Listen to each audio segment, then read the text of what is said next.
What kind of ruler imagines hunger not as a misfortune, but as a deliberate instrument of conquest? What kind of mind turns the slow collapse of a city's life into a calculated strategy of domination?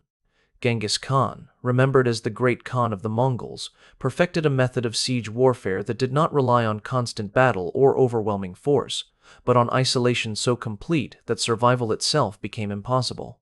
His armies did not always storm city walls or charge in with flaming arrows. They surrounded, they sealed, and they waited. The walls stood tall, the defenders remained armed, but inside, time began to rot everything they clung to.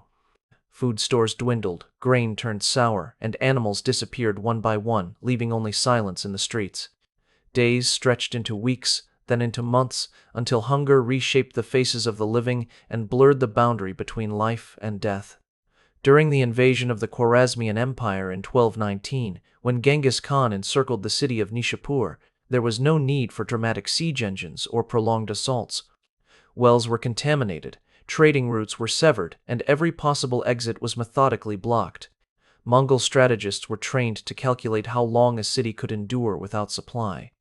Once that point passed, resistance no longer required swords to break, it crumbled inward. Chroniclers recorded scenes in which people scraped leather from sandals to boil for soup, chewed leaves and bark from desolate courtyards, and in the most desperate reaches of starvation, looked upon the dead not with grief but with necessity. When at last the gates weakened not through force but through despair, the Mongols did not enter as saviors or conquerors, but as executioners of a city already defeated by its own hunger. The tactic did not merely destroy populations, it destroyed the will to stand against them. It was not just war, it was a message. When Genghis Khan began his campaigns across Central Asia, his armies were not merely conquerors marching with bows and sabers. They were architects of psychological collapse. Among the most chilling tactics in his arsenal was the deliberate starvation siege, where a city's walls were not tested by battering rams or set ablaze by flaming arrows, but instead encircled with such precision that every breath taken inside the city became borrowed time. The Mongol formations did not always charge or overwhelm. They wrapped around cities like a tightening coil, severing every road, extinguishing every hope of escape, and ensuring that no grain, livestock, or water passed through their perimeter. It was not a tactic born of desperation, but of absolute confidence in their ability to wait while the city withered from the inside out.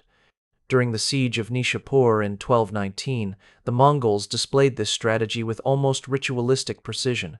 They did not waste resources on constant assaults or reckless attempts to breach fortified stone walls. Instead, they stationed themselves just far enough to avoid surprise attacks, but close enough so that the city could see the relentless calm of an army that knew victory was inevitable. The wells outside the walls were deliberately fouled, streams were diverted, and granaries along outer trade routes were seized. Traders, messengers, and refugees who attempted escape were captured and displayed near the city gates to send a message clearer than any formal declaration: nothing leaves, nothing enters, and time is now the enemy. The defenders, once proud, watched their supplies dwindle slowly and hope decayed more quickly than the food. A city that had once bustled with markets, laughter, and prayers now echoed with the quiet march of hunger. As weeks became months, famine changed the scale of human behavior. Chroniclers like Atta Malik Juvaini wrote of scenes that no ordinary war could produce: families boiling the leather from shoes and belts, children sent to search for grass or bark to chew until their gums bled, and dwellings where the dying lay beside the living without strength to bury or mourn. The social fabric of the city frayed thread by thread. People who once dined together now sat apart in silence. Priests and scholars who once preached courage now struggled to speak. Hunger eroded not just the body, but identity, honor, language, memory, and faith. When famine deepened to its final stage, the city no longer resembled a society at all, but a hollowed collection of desperate shapes clinging to existence without purpose. By the time the gates finally buckled, not because Mongol siege engines shattered them, but because those guarding them no longer had the strength to stand, the city was already conquered in spirit.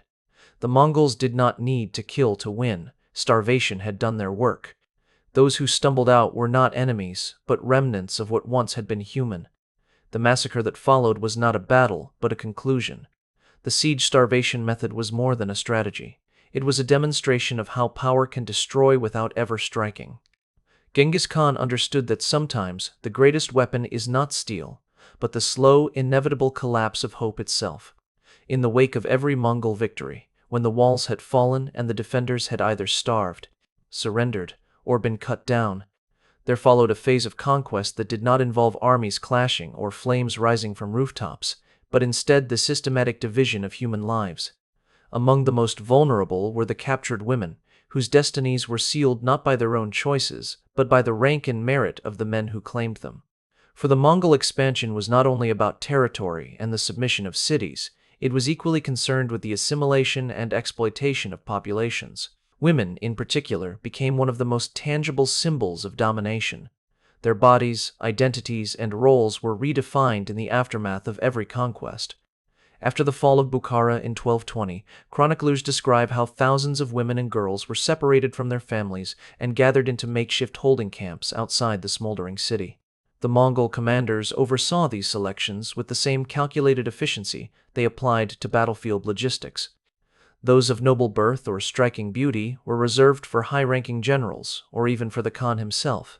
Their status in their former society, whether they had been wives of governors or daughters of scholars, no longer offered protection. In the eyes of the conquerors, their lineage only made them more desirable, because taking the women of a crushed elite was a statement that the legacy of the defeated had been erased at its root. The humiliation was deliberate. To possess the women of a vanquished ruler was to obliterate his memory. Women of lesser status were distributed among the ranks of soldiers, and the process was chilling in its organization. Chroniclers like Juvayni noted that the Mongols separated the population with the dispassionate precision of livestock sorting.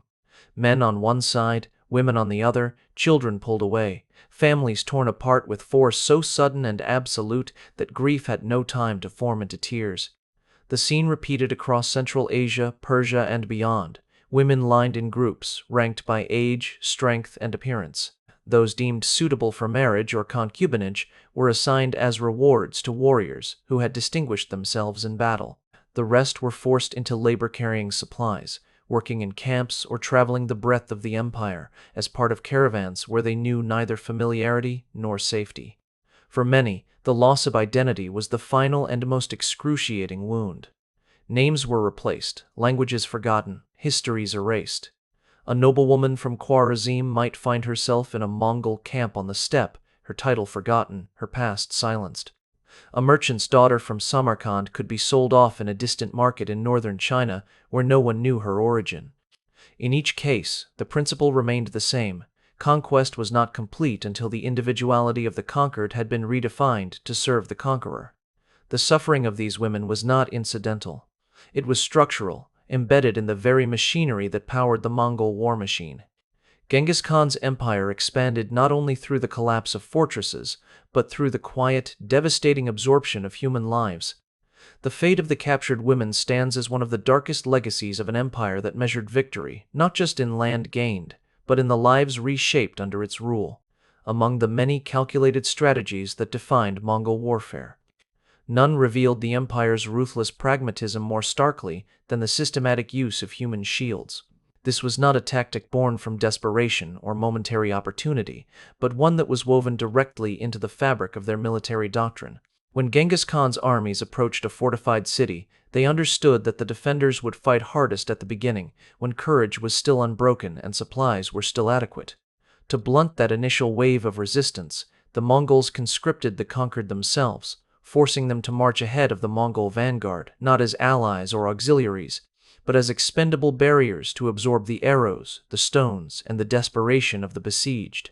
Civilian bodies became shields, their suffering transformed into a logistical advantage, and their existence reduced to the span of usefulness defined entirely by military need. During the siege of Gurganj in 1221, a city renowned for its stubborn resistance and fortified defenses, the Mongols demonstrated this tactic with chilling clarity. Thousands of civilians captured in earlier raids, women, children, elderly men, and those too weak or unarmed to resist, were corralled and driven forward in tightly packed formations toward the city walls. The defenders on the ramparts watched as familiar faces, neighbors, relatives, and the displaced from nearby towns were pushed ahead under the watchful eyes of armed Mongol horsemen. The defenders hesitated, not out of mercy alone, but because every arrow fired into the crowd struck someone who was not an enemy soldier. The moral weight of every shot slowed the defenders' hands, while the Mongols remained unmoved, understanding that hesitation itself was a weapon. Chroniclers like Juvayni recorded how these human shields were sometimes tethered together with ropes or tied to siege equipment to prevent escape. They were forced to dig trenches, haul stones, construct ladders, or fill moats, tasks that exposed them to constant missile fire from the very people who once considered them part of the same community. The psychological toll on both sides was immense. The defenders watched people they knew die in front of them, while the captives understood that their survival depended not on escape or resistance, but on the Mongols deciding they had served their purpose. Even if the defenders broke, even if the gates fell, the captives were rarely shown mercy afterward. They were tools, and once their use had ended, they were discarded with the same efficiency with which they had been deployed. The effectiveness of this tactic did not lie solely in the physical protection it provided, but in the emotional exhaustion it inflicted.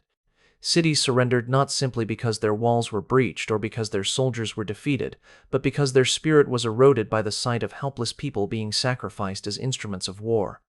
To the Mongols, war was not defined by notions of chivalry or honor, but by outcomes. If terror could win battles, then terror was a strategy. If human lives could serve as shields, then lives were a resource. In the Mongol worldview, the battlefield extended far beyond swords and horsemen. It reached into the very moral structure of the societies they confronted, forcing their enemies to confront a form of warfare where humanity itself became a weapon. Among the Mongols, death was not merely a matter of eliminating an enemy. It was a statement of power, hierarchy, and cultural law. To outsiders, some of their methods appeared unnecessarily cruel, but to the Mongol leadership, each method carried symbolic meaning. One of the most infamous of these was execution by trampling, reserved particularly for nobles, leaders, and high-ranking captives whose blood the Mongols believed should not be spilled directly. This was rooted in a steppe tradition which held that the shedding of noble blood could offend the spirits or carry consequences beyond death. Thus, when punishment was required, they devised methods that ensured suffering without a blade's cut or a spear's thrust. The condemned would die, but their blood would remain within their body, as if their death had been delivered not by human decision, but by fate itself. The most well-known instance occurred after the Battle of the Kalka River in 1223, where a coalition of Rus's princes, together with their Kipchak allies, were decisively defeated by Mongol generals Subutai and Jebe. Those who survived the battlefield hoped for negotiation or ransom, believing that noble status might protect them from the worst of retribution. Instead, they faced a spectacle designed to extinguish both their lives and their dignity. According to Rus's chronicles as well as later Persian accounts, the Mongols laid these captured princes and commanders face down on the earth, pressing their bodies into the dust. Then, with deliberate ceremony, they constructed a wooden platform directly on top of them. On this platform, the Mongol leaders held a feast, drinking and laughing while the weight of the structure and the bodies seated above slowly crushed the prisoners underneath. This was not a moment of chaotic brutality, it was methodical. The victims' suffocation was slow and agonizing, the earth beneath them stifling breath while their ribs and spines cracked under the shifting pressure of the feast above. The Mongol officers did not look down, did not acknowledge the suffering that lay beneath their celebration. In that calculated indifference lay the true terror. Death was delivered not through rage or passion, but through absolute, unemotional domination. The lives of the noble captives were literally pressed out beneath the celebration of their conqueror's victory. The message was unmistakable, and its impact reached far beyond the battlefield. This method of execution served not only to kill, but to erase status, authority, and the memory of resistance. A prince who had once commanded armies, who had ridden with banners and spoken in council chambers, died unseen, unheard, and unmourned, crushed beneath the weight of those who now held power. It was a demonstration of a worldview where identity had no sacred protection, where legacy held no meaning once the empire had decided the outcome. Under the rule of the Great Khan, power did not merely destroy the body, it dismantled the story of a life, leaving nothing behind but silence. Among all crimes in the Mongol Empire, none was regarded with deeper contempt than betrayal. To defy the Khan, to break allegiance, to surrender a city and later resist, or to conspire in secret against Mongol rule. These acts were not viewed as mere rebellion, but as violations of the cosmic order Genghis Khan believed he had been destined to enforce. The empire's law code, the Yasa, made loyalty absolute, placing obedience above personal survival, above family ties, above all moral hesitation. And when loyalty was broken, punishment was not swift and merciful, but slow and deliberately humiliating.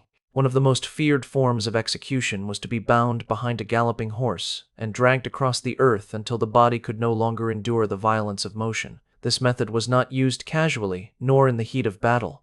It was a sentence pronounced with intention, meant to be seen, remembered, and retold in whispers long after the execution had ended.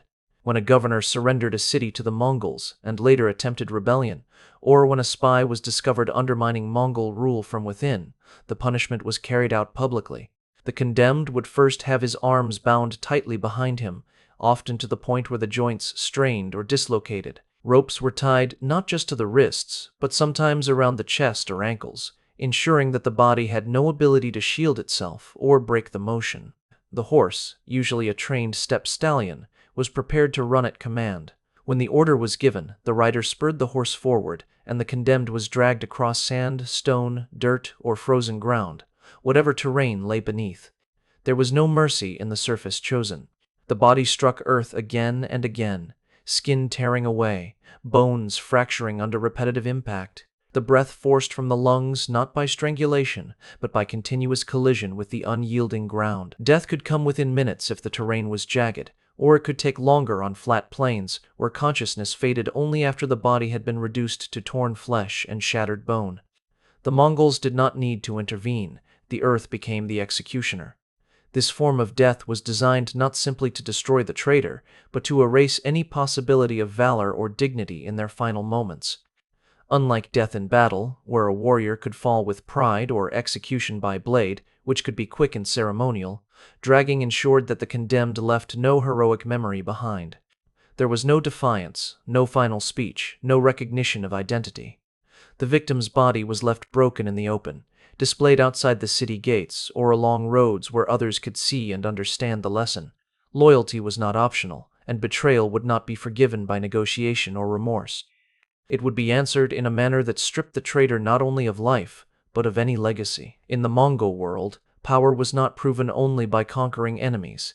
It was demonstrated by the way they dealt with those who once claimed allegiance and dared to break it.